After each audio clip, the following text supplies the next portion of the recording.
Assalamualaikum warahmatullahi wabarakatuh. Perkenalkan, nama saya Iwani Nurul Anissa dengan NIM 1921205.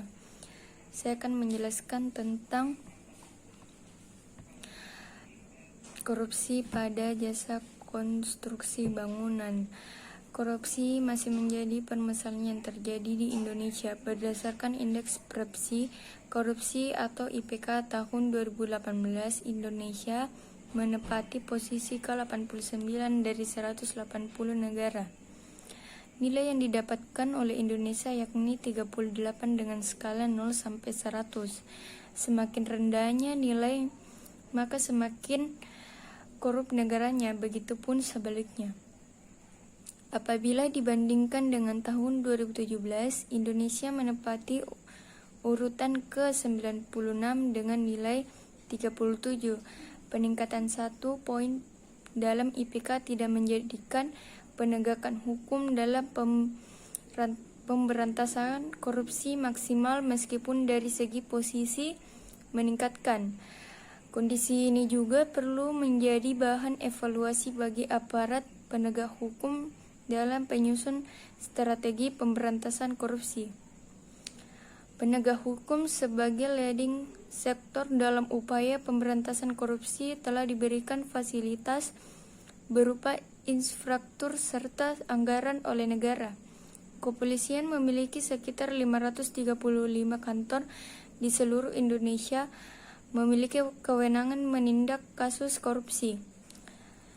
Anggaran yang dikelola oleh kepolisian untuk menangani satu kasus korupsi yakni sebesar 208 juta, sedangkan kejaksaan memiliki sebesar 520 kantor di seluruh Indonesia dengan anggaran sekitar 200 juta dengan rincian penyelidikan 25 juta, penyidikan 50 juta, penuntutan 100 juta, eksekusi penuntutan 25 juta. Sementara Komisi Pemberantasan Korupsi KPK memiliki satu kantor dan mendapatkan anggaran sebesar 12 miliar untuk 85 perkara. Dengan fasilitas yang diberikan oleh negara dalam upaya pemberantasan korupsi, masyarakat memiliki peran dalam pengawasan kinerja penegak hukum. Adapun contoh kasus pemberantasan korupsi pada bidang jasa konstruksi bangunan. Yang pertama itu nama kasusnya korupsi pembangunan gedung IAIN.